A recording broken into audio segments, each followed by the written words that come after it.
بسم اللہ الرحمن الرحیم والصلاة والسلام علی رسول اللہ وعلی آلہ وصحبہ اجمعین۔ معزز ناظرین و سامعین کرام، السلام علیکم ورحمۃ اللہ وبرکاتہ۔ اہل بیت کی عزت و توقیر اور اس پر چند اقوال سلف ہم آپ کی خدمت میں پیش کرتے ہیں۔ حضرت عثمان غنی رضی اللہ تعالیٰ عنہ روایت فرماتے ہیں کہ ان رسول اللہ صلی اللہ علیہ وسلم کان یکرم بنی ہاشم، کہ رسول اللہ صلی اللہ علیہ وسلم بنی ہاشم کی بہت زیادہ عزت و تکریم فرمایا کرتے تھے، اور اس سنت پر خلفائے راشدین بھی عمل پیرا رہے ہیں۔ اہل بیت کی عزت و تکریم کے بارے میں صحیح بخاری ابن عمر کی روایت ہے کہ حضرت ابو بکر صدیق رضی اللہ تعالی عنہ نے منبر پر ارشاد فرمایا، یا ایھا الناس ارقبوا محمدا فی اہل بیتہ، اے لوگو اہل بیت نبوی کے بارے میں رسول اللہ صلی اللہ علیہ وسلم کی عزت کو ملحوظ خاطر رکھو، یعنی ان کی عزت و تکریم میں۔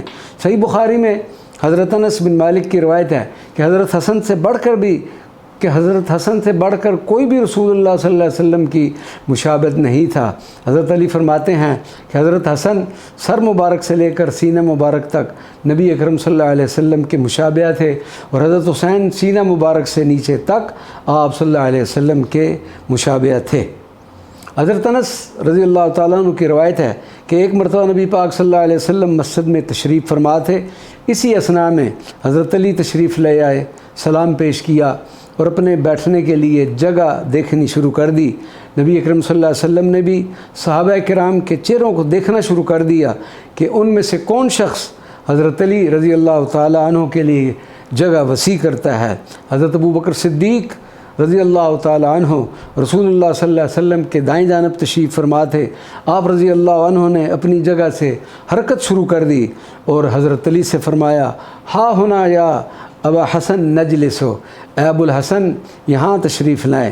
اور پھر حضرت علی نبی کریم صلی اللہ علیہ وسلم اور حضرت ابو بکر صدیق کے درمیان تشریف فرما ہوئے، جس پر آپ صلی اللہ علیہ وسلم نے حضرت سیدنا صدیق اکبر سے فرمایا، اے ابو بکر، فضیلت کو اہل فضل ہی پہچان سکتے ہیں، وما علینا الا البلاغ المبین۔